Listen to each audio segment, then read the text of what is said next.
Nung ipanganak siya, ang sitwasyon namin noon sobrang hirap kasi bata pa rin yung naka-live-in ko eh. And then wala ring trabaho. Hindi ko na-expect rin na bubuhayin nila ako kasi nakita ko sa alaga ko, pinatay walang kalaban-laban. Paano mararanasan ang biyaya ng Diyos sa gitna ng mga hamong hinarap? Grace Beyond Measure. Imayin mo na. Susunod na.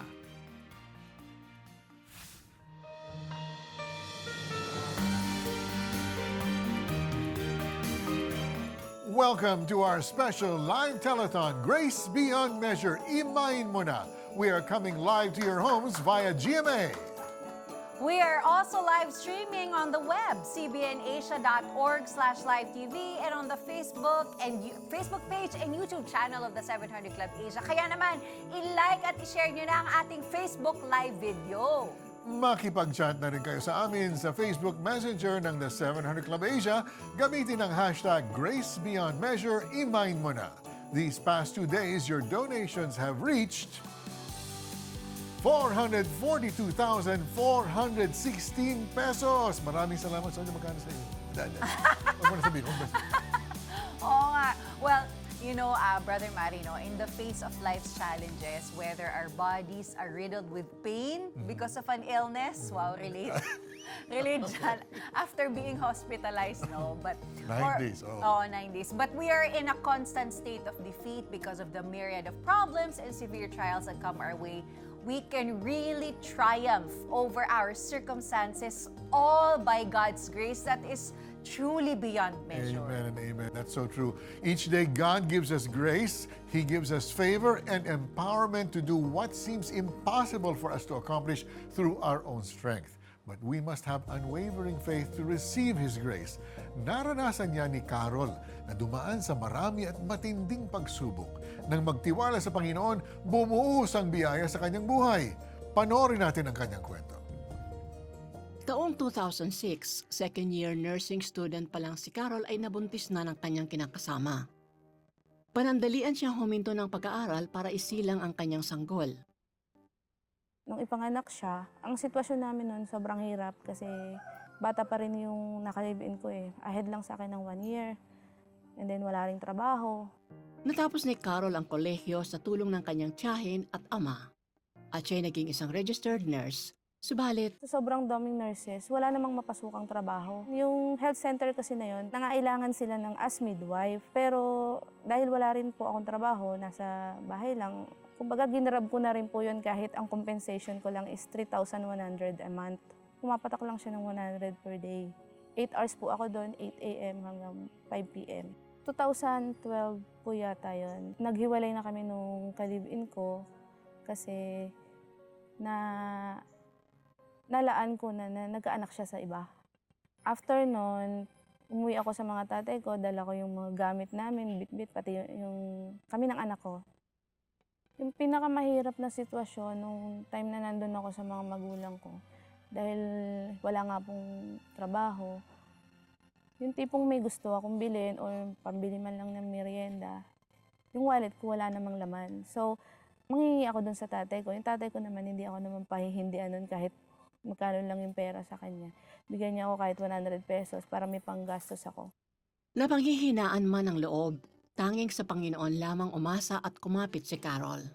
Nakapanood ako ng 700 Club Asia, yung mga nagbibigay na-amaze po talaga ako na yung ginagawa sa kanila, pagka nagbigay, mas doble, triple, or 100 times pa yung binabalik sa kanilang pagpapala. Kaya parang napukaw yung loob ko na parang gusto ko rin na ganun, na pagpalain din ako sa pagbigay ko. 1,200 lang yung pera ko that time eh. I-donate ko yung 1,000, so yung 200 natira sa akin, sa isip ko nun, bahala na si Lord mag-provide para sa akin na sa panggastos. After kong magbigay, nag-a-apply ako that time as private nurse sa Makati yung office. Nung natanggap na ako as private nurse, naging times 10 na yung halaga na yon na naging sweldo ko. Nung maka 1 year na po ako doon as private nurse, meron naman pong nag-offer papuntang Bahrain naman po. Inalaw din ng Lord na makarating ako doon. Ang trabaho ko nga po pala sa Bahrain ay private nurse din. Gusto na rin kasi nung panganay ko na umuwi ako. Umuwi rin ako habang kami na rin nung asawa ko, nung time na yon. 2019, inalaw ng Lord na kami ay ikasal na. 2020, pinanganak na yung anak namin, si Bettina. Nagpatuloy ang grasya ng Panginoon sa buhay ni Carol at ng kanyang pamilya. Maasikaso na asawa po siya. Masipag na magtrabaho sa aming negosyo, siya yung nagmamanage. Siya lahat gumagawa pag wala ako dito sa bahay, nasa trabaho ko. 2021, January po yun eh. Pero na-curious ako sa lasa ng takoyaki. So pinag-aralan ko siya, paanong mixture niya, anong lasa. Hanggang sa nakuha ko na po yung eksaktong timpla niya. Kaya yung takoyaki talaga yung sources namin nung time ng pandemic eh. Itong 2024, April, sa may kanto mismo namin, nandun po yung sakayan ng tricycle, babaan ng mga pasahero. Big break ni Lord sa akin na ipagkaloob yung pwesto na yon. 3 p.m. na ako nakakapagbukas. Merienda time talaga. Na-amaze talaga ako sa nagiging benta namin na within 5 hours, libo yung binibenta. Naging sapat ang grasya ng Panginoon sa buhay ni Carol na patuloy niya ring ipinabahagi sa kanyang pamilya at sa mga taong naaabot ng kanyang pagbibigay sa Panginoon. Patuloy po ako nagbibigay sa Panginoon kasi sa isip ko, sa Kanya din galing yun eh. Mas masaya kasi sa puso na nagbibigay. Amen and amen. Yes, syempre, salamat kay Carol kasi napadala niya tayo ng takoyaki, no? Masarap talaga. Tsaka ang amazing what faith can do na yung nagbigay siya ng 1,000 kaagad, no? Na I'm sure it took a lot of faith but at the same time, baka medyo, Lord, ikaw na bahala kasi medyo malaki yung amount. I remember the story in the Bible, Sonja, where David says he's offered the temple, the threshing ground, or something. I cannot accept this and give it to God because it has to cost me something. Kailangan manggaling talaga sa atin. So it has to cost us something. Yes. Useless ang magbibigay ka sa ibang panananggaling yung binibigay mo kay Correct. Lord. But by the grace of God, we have been saved. We are forgiven of all our sins, transforming our minds and hearts. As the Bible says in Ephesians chapter 2, verse 8, "For it is by grace you have been saved through faith, and this is not from yourselves, it is the gift of God." When we receive this gift of God, we become obedient to His Word, living the kind of life God wants us to have. We saw this in Carol's life. Likewise, it is by God's grace that we are given everything we need. The Bible says in Philippians 4:19, "And my God will fully supply your every need according to His glorious riches in the Messiah Jesus." Amen. God uses our program, the 700 Club Asia, to transform people's lives as they come to know God. We are thankful to our faithful and loyal partners who continuously support God's work in CBN Asia, which produces the 700 Club Asia. At dahil sa inyong suporta, nakakapag-produce tayo ng mga true-to-life testimonies of people who have experienced God's goodness. Those suffering from debilitating illnesses, healed, including those who faced mental health challenges, broken relationships, were restored into wholeness, people freed from various addictions, and some who have experienced, some even experienced financial breakthroughs. That's right. The 700 Club Asia is now viewed all over the world because of social media. Going digital is the best way to reach out to millions of Filipinos worldwide. Ilan lamang yan sa maraming nagagawa ng inyong tapat na pagsuporta sa gawain ng Diyos dito sa CBN Asia. Kaya kung hindi pa po kayo partner, be a partner now and be a blessing to millions of our kababayans in dire need. Para sa inyong donasyon, iscan nyo lang itong QR code na naka-flash sa inyong TV screen ngayon at pwede nyo ring i-chat sa Facebook Messenger ng The 700 Club Asia ang inyong donasyon. At meron po kaming nakalaang regalo para sa inyo. Are you facing challenges non-stop? Cycles of lack, cycles of defeat, cycles of fear and doubt, cycles of sickness, cycles of difficulties. Don't forget, God is on your side. He will help you break these cycles in the name of Jesus. Discover God's supernatural grace to break the cycle when you listen to Peter Kairou's audio teaching, One God, One Hope, One Salvation. Donate any amount to CBN Asia to receive exclusive streaming access. And when you give 2,500 pesos and more, you will receive a CBN Asia 30th Anniversary T-shirt. Be a CBN Asia partner today. Ayan, syempre ito po yung ating t-shirt, no?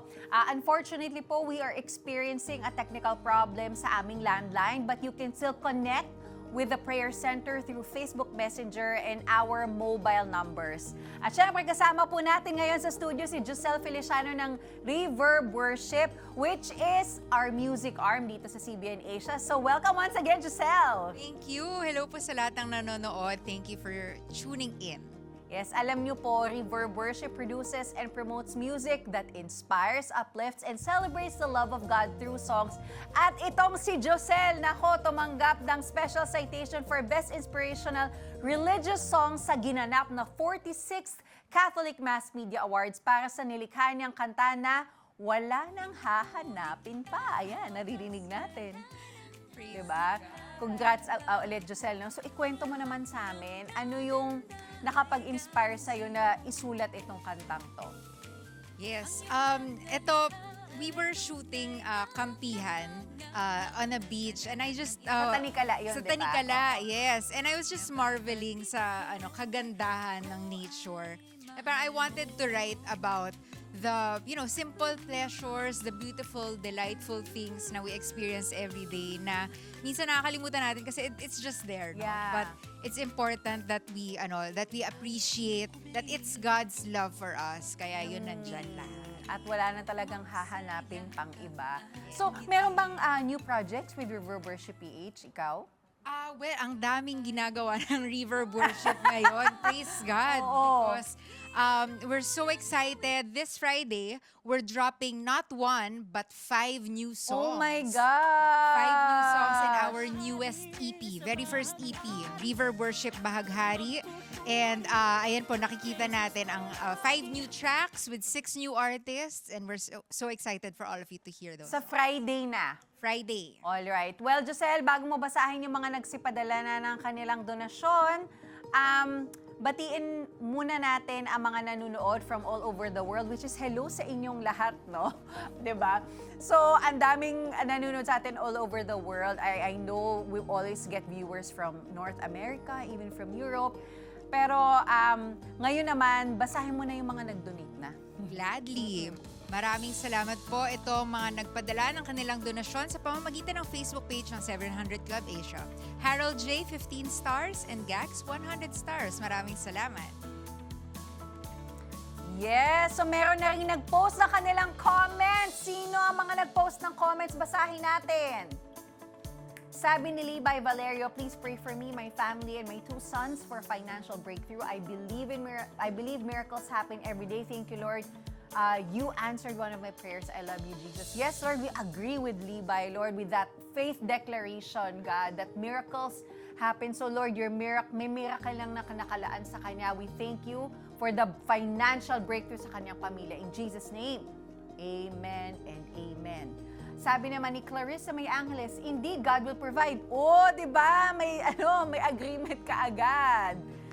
Kaya maraming salamat sa mga nagpaabot na ng kanilang suporta sa gawain ng Diyos dito sa CBN Asia. Pagpalain kayo ng Panginoon ng maraming beses. Sa mga magbibigay pa, iscan nyo lang po itong QR code na naka-flash sa screens ninyo ngayon. And narito po ang isa pang paraan kung paano kayo makakapag-donate. Panoorin nyo. Madali nang mag-donate sa CBN Asia. Pumunta lang sa alinmang branch ng ML Kwarta Padala nationwide. Mag-fill out ng send-out form. Isulat ang CBN Asia bilang company name. Ang iyong pangalan, contact number, halaga ng donasyon at telethon sa other details. Ibigay sa counter ang iyong filled-out form, kasama ang iyong donasyon at hintayin ang kopya ng iyong transaksyon. Napakadali lang mag-donate, di ba?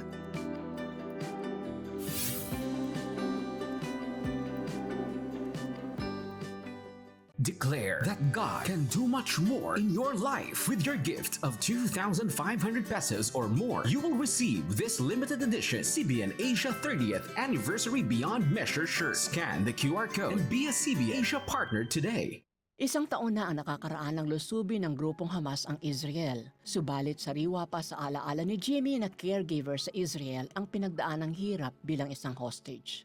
Nung kinuha ko, nilabas ako sa bahay, hindi ko na-expect na bubuhayan nila ako kasi nakita ko sa alaga ko, pinatay walang kalaban-laban.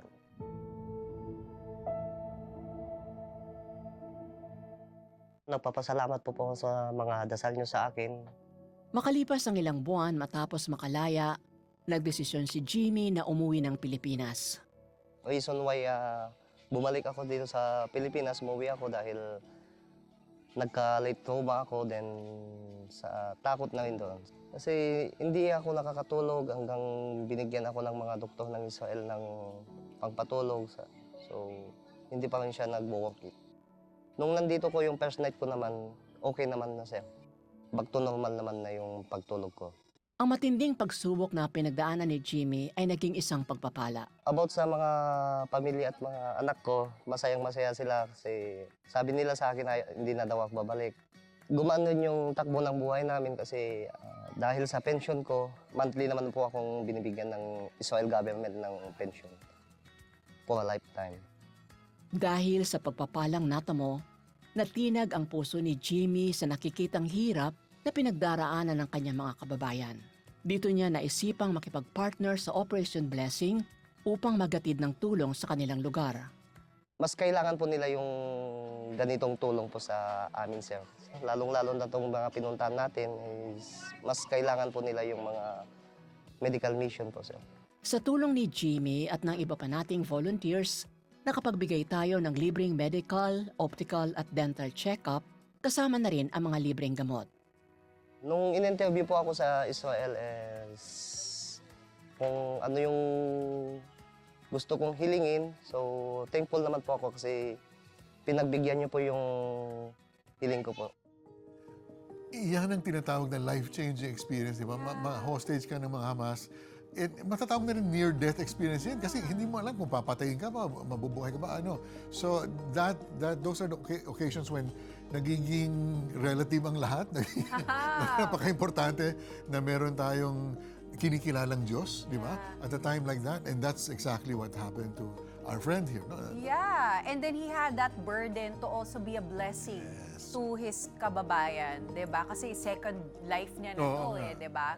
You know, more than spiritual salvation and eternal life, God's grace, which is beyond measure, extends to our everyday lives. Amen. Napakatotoo niyan, Sonja. For our kababayan Jimmy, a caregiver in Israel, what used to be an ordinary day turned into a horrifying month of captivity in the hands of the terrorist Hamas who invaded Israel last year.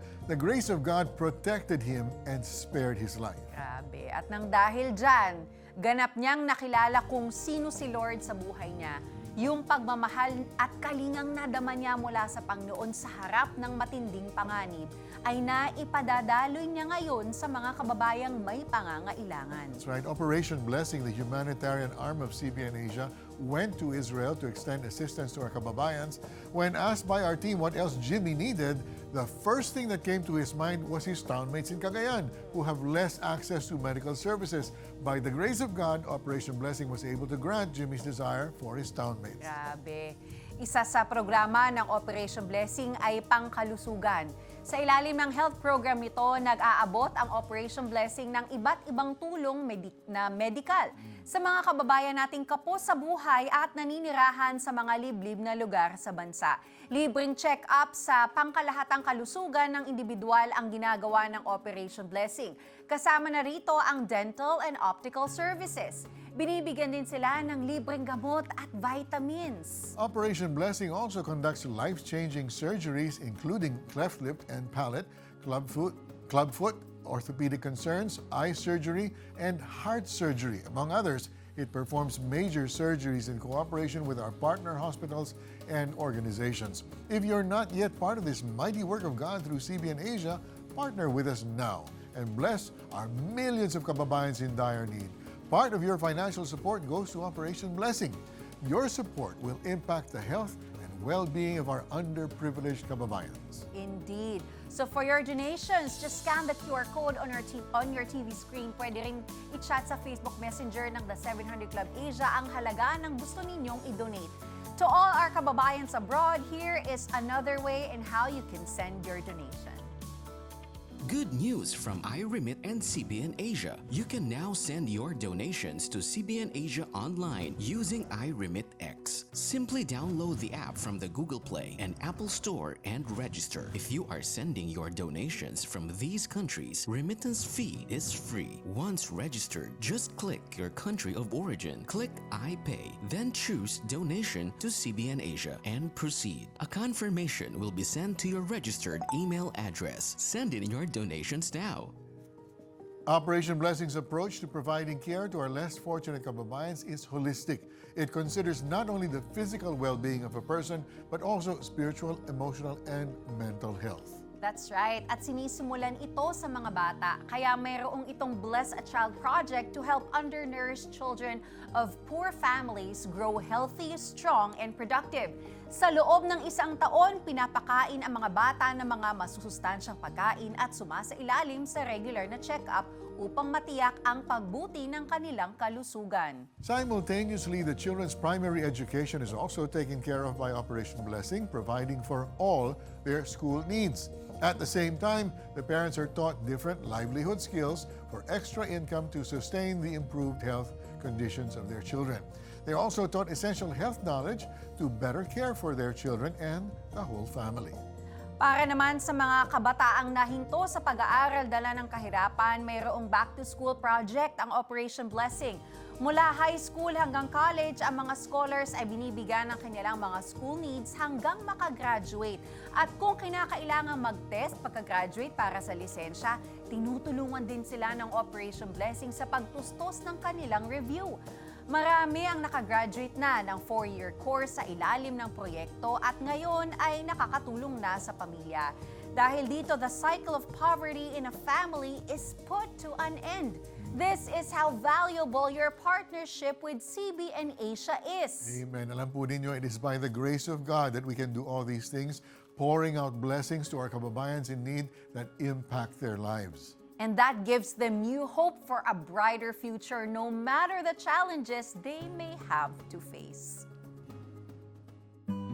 Life's challenges may be overwhelming, but we can triumph over them. Faith is simply this: the God that you see and believe is the God that you get. Learn more from Peter Kairouz in his audio teaching, One God, One Hope, One Salvation. Donate any amount to CBN Asia to receive exclusive streaming access. Become a CBN Asia partner today.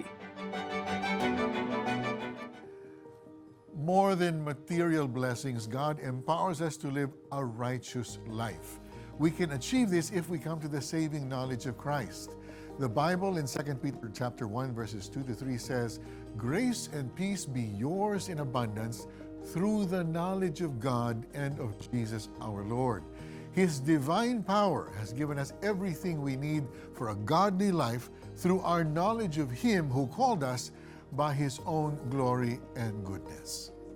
If you're watching right now, you want to receive this promise of God, all you have to do is follow me in this very, very simple prayer. Let's bow our heads and pray and speak to God directly from your heart.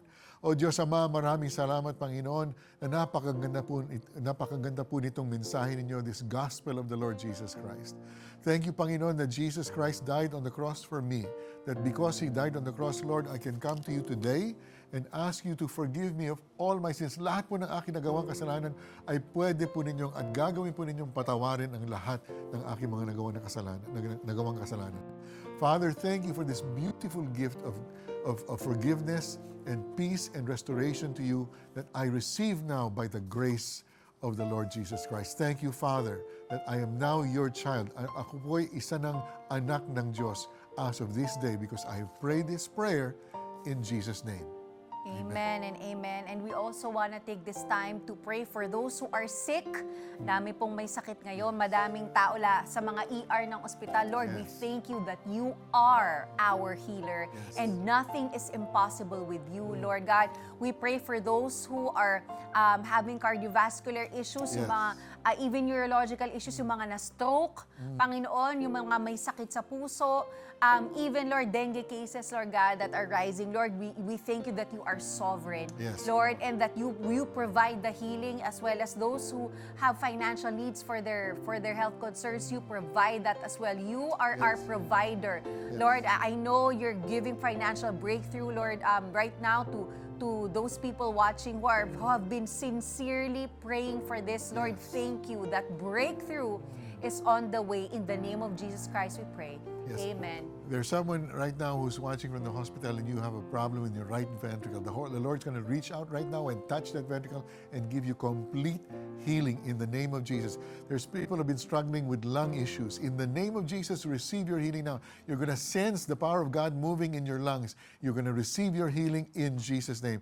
Merong mga hirap na dahil sa sakit ng migraine. In Jesus' name, kapatid, receive your healing. Amen. And if you prayed with us and you repented and received Jesus as your Lord and Savior, your sins are forgiven and you have been redeemed from the curse of the law. The Bible says in Ephesians 1 verse 7, in Him we have redemption through His blood, the forgiveness of our trespasses according to the riches of His grace. And we are saved by God's grace through the cross of Jesus Christ. If you felt the presence of God as you prayed with us, let us know so that together we can thank and praise God for His wonderful gift of salvation.